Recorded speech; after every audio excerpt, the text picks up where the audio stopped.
Welcome back to the Campus Life. My name is Palesa Morabe and I am your host. Well, can you imagine living for 7 years with an undiagnosed illness? Well, for today, my guest, her name is Palesa Morabe, and she will be unpacking her story of her journey. And she is an author and a writer. And in my hands, I have a beautiful book that she has published, The Layers of Holistic Healing, rather. And I'm just so intrigued. And she is joining me in studio. Palesa, how are you? Welcome to my studio. Thank you for having me, Sally. I'm good, thank you. I'm And happy to be here. I'm glad. So tell me, who are you? Where do you come from? I see pink hair. Not a lot of people can rock pink hair. What's going on with you? Where do you come from? Tell me about your story. So my name is Palesa. I'm from a small town of Mafikeng. I grew up in a village called Motlhabeng. Okay. So that's where my life story started. I grew up around ducks, ponds, cows, and lots of pets, in a very big yard. So I was a little girl who used her imagination to get through the day and just, live a colorful life. Yeah, I can see she's in the Barbie era because of the hair as well. And not just that you're a writer, but you're also a mom. Yes, I'm a mom to a 5-year-old girl. Oh, that's so beautiful. That's so beautiful. But this is really interesting because I've actually never came across someone who studied mathematics, statistics, and now she's an author. Yeah. How did that transition take place? What happened there? So basically, as a young girl, I would watch TV and see all these authors, all these filmmakers, and I wanted to be a magazine editor. Oh. I loved The Devil Wears Prada. I was inspired by that. So I grew up writing every single chance that I got. However, the trick came when I was in high school, and English was my lowest mark. So I was an A student for maths, and I was a C student for English. So that made me feel like, okay, maybe I'm not good enough to be a writer. And then time went by, we took aptitude tests, and the aptitude tests recommended that I study mathematics, that I do actuarial science, something along those lines. So that influenced my choices. Yes, my subject choices when I was applying for university. However, God had other plans because when I was studying mathematical statistics, I was in a minor car accident right in front of campus on my way to write a test. And then, although I fought very hard after the injury to continue with mathematical statistics, after over a year, it became difficult for me to carry on because I was struggling with memory. I was struggling with chronic headaches. I was even starting to have epileptic episodes. So I eventually made the decision to take a break from my studies, and that's where writing came back into my life. So this writing, was it a sense of healing? It absolutely was. So as you can imagine, a math student is always busy. I mean, how do you, because I also did programming, right? So when I had paused my studies, I didn't know what to do with myself. I was like, what am I going to do? Just sit and watch TV? So what I started doing was I started a journal, and I called it a healing journal. So what I would do is every single day I would write down my symptoms.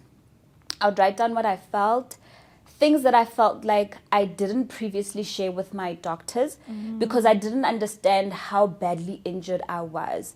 I realized that I was dealing with a mystery because I didn't understand why I was going through what I was going through. But most importantly, I didn't understand why my capabilities were affected. So the reason why I dropped out of university was because having memory problems makes it difficult to study. No matter how much I would prepare, no matter how much I knew my work, in those moments, it was just so tough to concentrate and focus and enter my exams with confidence because I realized that I was starting to really lose my memory. I wasn't the same person anymore. And then on the other hand, I was living with chronic headaches, so I wasn't even sleeping much. The headaches were so bad that I couldn't sleep, and they were the cause of the seizures. So me journaling was a way to just piece together this puzzle that was a mystery, and help the doctors help me. Because I feel like when I was initially injured, I didn't communicate much what was happening, what I was experiencing, what I was feeling, right? So that's why a lot went undealt with over the years, and the doctors needed clues from me. They were unable to help me without me giving them some information. So the journal was a way of me documenting as much as I could to solve the mystery of my health issue. Okay. Let me take you back to with the day of the accident. Yeah. Right? What happened? You got into an accident. Yeah. Were you rushed to the hospital, or what happened? So basically, I was going to write financial management, and I wanted to just spend 2 hours revising in the library. So as soon as the incident happened, was right in front of campus. Okay. I just checked to see if I was bleeding and if I could walk. I'm like, I'm fine. Yeah. The paramedics came. I'm like, guys, leave me alone. I'm fine. Yeah. You know. So I proceeded to go into campus. But as soon as I tried to get into the library, I realized that my legs were feeling numb and lazy. I realized I was getting sleepy. My head felt heavy. Yeah. There was a buzzing noise in my head. And I called my mom. I'm like, Mom, I think I'm not okay, you know, and she called a family member to come fetch me, to take me to the doctor. So when I got to the doctor put on a neck brace on me and said that he can see a bend on my spine. And I'm like, okay, then what does that mean, doctor? He was like, look, some people are born like that. Some people have scoliosis. And I didn't understand because I just told him I was in an accident, you know. So I think it was just a bad day in my life. You know, it was just an unfortunate day. And you know, the more I look back at it, the more I realize that there's nothing I could have done better. You know, it is what it is, and I accept what happened. You know, I don't blame myself for not allowing the paramedics to take me to the hospital. I felt strongly about not going to the hospital because in that moment, I felt like I was fading away. I just felt like I would go missing in the hospital because I'm from Mafikeng. Imagine being in a big city and not having family to be there with you in that moment. So that was just a very scary thought for me. So you realized only after 7 years that, or actually figured that this is actually the problem after 7 years. So what was going on between those years? What were you doing? How were your symptoms? How were you feeling health-wise? So I was not doing too good. A small example is I'm left-handed and I was struggling to write. So as much as we knew that I'm not well, we didn't understand exactly where was the injury. So on the 7th year, I went to see a doctor and she diagnosed the spine injury. She was like, there's a part of my spine where there's a gap. So it explained why my legs go numb, why I have chronic headaches, and why I would get like twitches and seizing, right? But then with the shoulder, it was undiagnosed completely in the 7-year period. It's only then when they told me that my shoulder was displaced, and that's why I was struggling to write. And I had no idea because I never had issues finishing my exams. Everything was always smooth. Yeah, it was smooth. It was manageable, you know. So I did not understand why suddenly I couldn't write, you know. And a lot of people would speculate that it's stress, you know. I do acknowledge that stress is a factor, but I mean, not knowing that there's an issue with your shoulder and that's why you're struggling to write, that is stressful. But it was painful to realize that just because I'm not doing too well in my studies, everybody is so quick to say that it's stress instead of saying, okay, something must have happened. Are you okay? Something must have happened. Let's help you figure out, you know. So it's only when I found out that I had a shoulder injury that it made sense that, okay, this is why every time I do my calculations, my hand gets more painful. I didn't understand why it got painful because it's not visibly, it's the injury is not visible or obvious. So in between those times, I was just focused on trying to understand why I wasn't the same. You know, I always had a plan for my life. I always knew what I was going to do. I always knew what the next step was. So it was a very big pain. It was actually torture to feel like I lost complete control of what you want to do. What I'm able to do, because simple tasks became difficult, you know. I can imagine. Even something as simple as opening a water bottle. There was a time I couldn't do that, and I'm like, but why can't I do this, right? So I feel like the main lesson from that phase is that you can only fix a problem that you know. You can only live with a problem that you know, because then you know how to work around it. Yeah. But when you don't know what the problem is, it's so discouraging, and you don't know what you're working with. You don't know what needs to be improved. Yeah. So yeah. Ooh, that's a hectic story. It is. I'm so sorry about the accident. But you are journaling every night or every morning, expressing your feelings, expressing what you have gone through the day, what you missed, your symptoms, and so forth. But when did the journey of you actually starting to write this book begin? I have the exact date. It was in March. Okay. It was in March 2012. Okay. There was this one day before a major procedure that a doctor, a neurosurgeon, was going to perform on my spine. So I was very nervous about the procedure because I had never underwent any operation. Yes. Even though he told me that he's not cutting anything, I just didn't know what would become of me after that procedure. Yeah. I mean, I had watched a lot of movies where people went into theater and they came out with even worse memory loss, or they didn't feel like themselves anymore. They felt disconnected. Yeah. So on that day, I just made the decision to write about exactly what I was feeling, but what I wanted for myself. And then I realized in the end that I was really embarking on a healing journey to resolve a mystery. But I also told myself that should I not make it out of that procedure, I would leave something behind for my family to read, to have closure. Oh, yeah. You know? And okay, then if I did survive and I came out of it not remembering who I was or what I liked, I felt like it would help me reconnect with myself. So writing became not just therapeutic, but it helped me be in touch with myself. That no matter what medication I take, struggling with the side effects, whether they made me sleepy, more excited, I just always wanted to remember my authentic feelings, my authentic self, what was important to me, you know, why I was fighting to stay alive and go back to who I knew myself to be. Your story is really touching.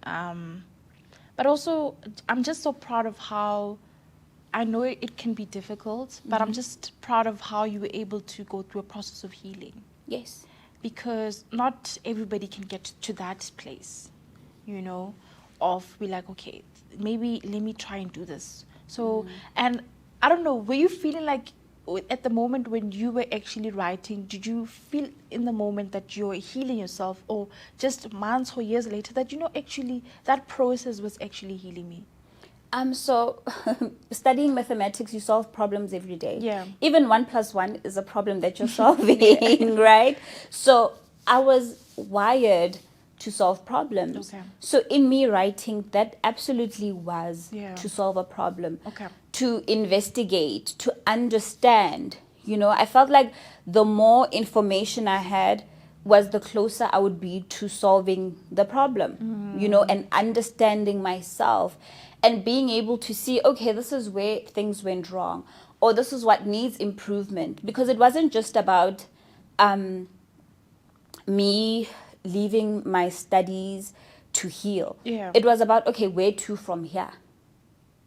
What do I do next now that it's not practical for me to go back to university?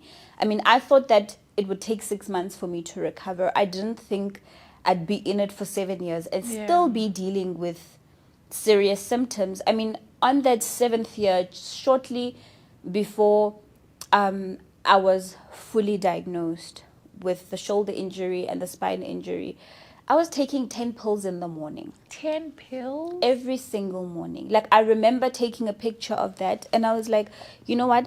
I'm taking this picture so that if I don't make it, it is very clear how much pain I was in And then if I do make it, for it to show how hard I fought to overcome. I mean, like, why would you want to start your day with 10 pills? That's very uncomfortable. And I'm not saying some of them were multivitamins. Yeah. All of them were for something. Some were for anxiety, chronic pain, others for epilepsy, antidepressants.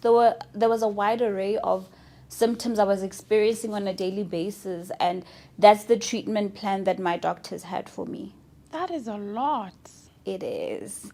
But look at you. You fought a good fight. Look at you now. Exactly. I can literally go 6 months without even taking a pain tablet. Yeah. So, you know. That is a milestone. Congratulations. Thank you so much. That is beautiful. Thank you so much. The reason I was asking the question earlier on about you discovering that actually this is your healing, you know, is because not a lot of people get to experience that. Not a lot of people get to that place where they can actually point out, this is the problem, I need to solve it like this. Maybe if I start writing, or maybe if I start singing or playing something, I will be able to solve an internal problem, you know. And so that's really beautiful, because we live in a society where now mental illness, mental issues is actually a problem for a lot of people, and some are still in denial that no, I can't have depression, I can't have anxiety. But in reality is that there's actually a lot of people who are suffering from those kind of issues, but they're not realizing it. But it's a beautiful story to see how you were able to navigate how you can heal yourself from a negative situation, and now look at you now, top of the world. Exactly. Yeah. So now, what is this book actually about? Are there layers in the book, like yes, layers in the book, like the title? So just unpack for me what's going on in here. So in the book, I share about myself, who I was before the incident that caused me to feel like I'm a failure because I couldn't proceed with my studies. Yeah. Because I felt that it was so important to introduce the reader to who I was, right? So I talk about my childhood, the things that I loved about it, my character, and then I also talk about what it really felt like to feel like a plan of mine failed, right? So failure is something that no one can ever be excited about. Yeah. But I realized that failure is a big lesson. Accepting failure changed my life because for as long as you're in denial, or let me say, for as long as I was in denial, I was unable to go to the next level. You know, it was only in accepting where I was that I could go to the next step of making progress towards the solution. And then in there, I also share how I embraced medical intervention. Yeah. So no one really teaches you how to be a good patient, especially as an adult, because we're all used to, oh, you're sick, your parents give you medication, you're in bed.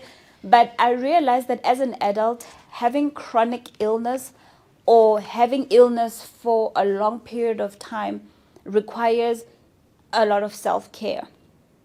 It requires self-love.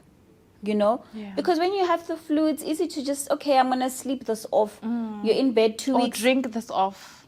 Yeah, and then you recover. 2 weeks later, your life is back to normal. Yeah. But when this is happening for years on end, you realize that you actually have to force yourself, even though you don't like the way you feel. I didn't feel comfortable in a sick body. You know, I didn't feel comfortable with the feeling of side effects. The medication does really get heavy. So I had to learn to wake up and show up for myself in that day, to embrace the day. You know, I didn't enjoy socializing while I was sick. But I had to just teach myself to live, you know, to not just stay in bed and write my life off. I had to learn how to live with the reality that I was in. So I talk about embracing medical intervention and truly receiving help from professionals. I also talk about my experience in a psychiatric hospital. That was the scariest day of my life. Oh, what happened? What happened? So I was being treated for about 5 years by a neurosurgeon. Okay. And at some point he was like, you know what, Palesa, I'm happy with the kind of treatment I'm giving you for pain, for the seizures. You should be making progress, right? And then he was like, I think you're not making progress because there are other issues that are affecting you. So he was like, he thinks it's time that I see a psychiatrist. And I was like, okay, cool. I can see a psychiatrist. I was already used to that hospital. It was a very comfortable, cute, small hospital. So I was comfortable there. So the psychiatrist came to see me. And after an hour of speaking to me, she asked me how I felt about going to a psychiatric hospital. And I knew that I wanted help. I knew that I wanted to fully embrace the solutions around me. You know, how was I going to feel if 6 months later I'm still sick, yet I said no to being in a psychiatric hospital? So I was like, let me just embrace all the solutions that are at my disposal. So I was like, cool, no, I'll go, you know. And when I got there about 2 days later, right, just looking around and seeing everybody walk around high off medication, you know, I felt like these are adults that look like zombies. Oh my goodness. Is this even reality? Am I going to become like that? Yeah. You know, so it scared me. And I remember calling my boyfriend and asking him to please come fetch me. I was like, you know what? I know I agreed to come here, but I don't think I can do this. Put me in the boot of your car. I want to run away. I'm not going to. So did he come and fetch you? He came to fetch me, but by the time he got there, I had just remembered that, you know what, I've been sick for so long. Yeah. This was said to be a solution. You know, me being in a psychiatric hospital was not a part of the problem. It was a solution, and I had never done it before. Yeah. So I was like, you know what, girl, just put your big girl panties on, be brave and embrace this. It's something new, it's scary, but you don't know what kind of new things you will learn that will better your healing journey. Exactly. Yeah, so I talk about that experience and learning about what therapy does for us as people. Yeah. Which a lot of people still think it's not something for black people or people of color, let me rather say. No, that's what I experienced too. I mean, I would go to therapy or be in the hospital, and when I'm out, like, oh, so Osteno. You know, so that built my character a lot because I used to be a shy, quiet girl. Yeah. And me having to stand up for myself and say, no, I guess Zeno, you know, I'm just undergoing psychiatric treatment. Yeah. So that I can be in a better position, right? But I also learned that it's not just about me. Like you said, it's people of color who feel like that's not a solution that works for us, right? So I had to just embrace the process, hoping that the people around me will be inspired to embrace the solutions around them, should they ever need to do that. And once I was in therapy, I realized that therapy is not really just for mental illness. Therapy is a personal development journey. Yeah. Ooh, I like how you phrase that. I like that because not a lot of people realize that. It is. It's personal development, and that's what this book is about. You know, I come across a lot of people who'll be like, oh, healing, I'm not sick, I'm fine, you know, but that's not what it's about, you know. The layers that they haven't discovered that actually do need healing in their lives. Yeah, well, we don't know, right? But healing means returning to the original state, to a better state, right? Before something has happened. Yeah. So for me, I don't see a healing journey as something that's exclusively for brokenness. It's just about improvement. Yeah. Whether you're improving your mind, whether you're improving your body, whether you're improving your spirituality, you know, for me, it's like before all these realities that we experience as we go through life, we're restoring ourselves back to the original form of when we were children and we hadn't gone through things that affected us. And we're going back to being hopeful, optimal, excited. The only worry you had is, did your mom get you sweets or dad? Or exactly. if you're going to play today. You know? I like this worries that are, you know, overcoming us in these days. But yeah. Yeah, exactly. So you have 8 chapters. Yes. I have to ask you a challenging question. Okay. which one is your favorite chapter and why? The favorite chapter, I guess maybe the one that was like the most challenging to write. For me, all the chapters were easy to write. I'll say easy because it's exactly what I went through. Okay. Right? So I was journaling throughout this 10-year journey. So the book is about my 10-year long journey. So I don't have a personal favorite chapter because each one was important for me to get to the next stage. But I will say that the first chapter is the most important because that's where it all began for me. Okay. I feel like if I never went through the process of accepting, of taking a pause and realizing what, I'm not well. I need to put my studies aside to focus on myself. I feel like if that did not happen, I wouldn't be here today. So chapter 1 is the most important to me because that's where it all began and I feel like it got me here. Yeah. And chapter 8 is the most exciting because that's when I started to realize that this whole thing was an opportunity to reinvent myself. So, yeah. I like that. What advice would you give to people who are struggling with mental illness?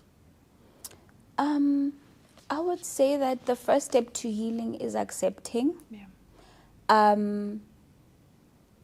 It's difficult to accept that anything is wrong with you. Like the biggest example I always make for myself is, okay, if my leg was broken, how would I feel? Yeah. I wouldn't be too excited about that. Nothing that is not functioning well is exciting.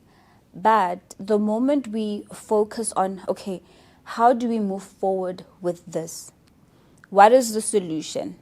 How can we better the situation? How can we get the most out of life, right? So for me, anyone who is experiencing mental illness, I'd say that you can absolutely heal.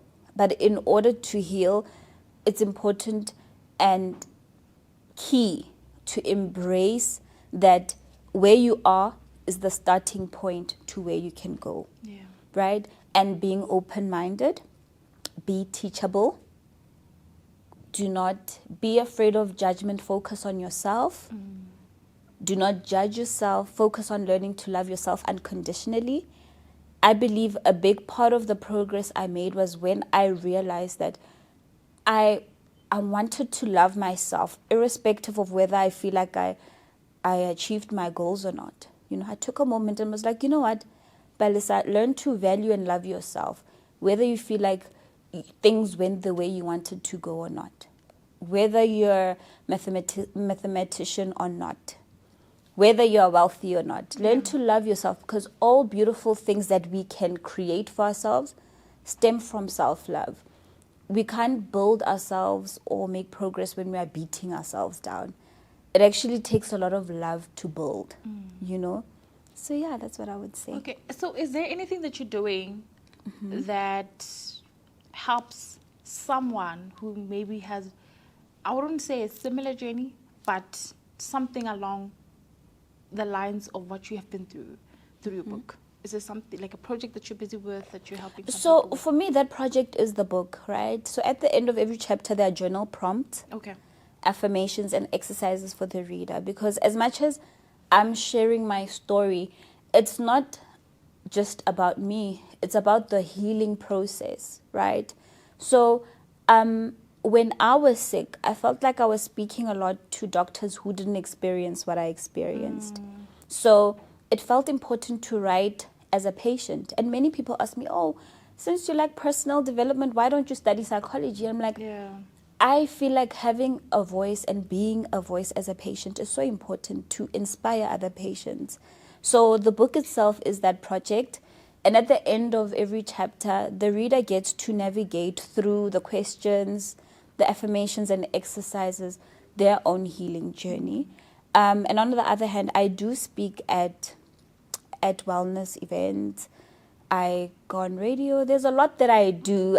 Wherever I see an opportunity, I take it to authentically connect with viewers and readers because I realized that not everyone is speaking from an authentic place. Someone will come to you because they want you to take a certain pill and say, oh, this will help, right? Yeah. So for me, it's just telling the truth.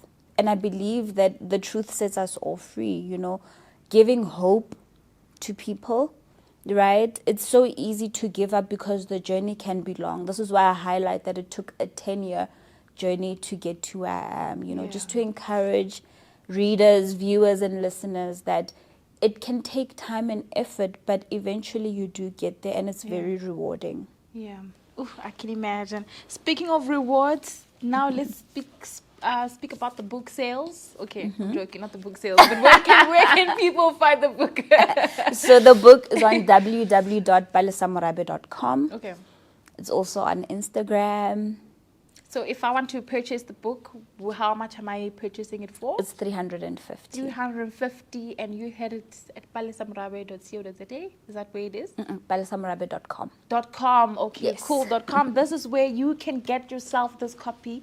If you have a friend, family member, or yourself even who feel like, you know what, I need to go through this book to also get in touch with my personal mental health, and also just to discover your healing, or my healing rather, this is the book that you need to have.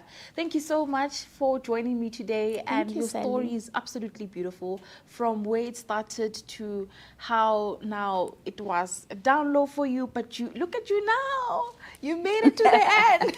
You made it against all odds. No, congratulations to you. Thank you, Sally. I can imagine that it's not an easy journey, but I am really sure that your story will touch someone else, and so. your story will also help someone heal. Your story will help someone to discover who they really are.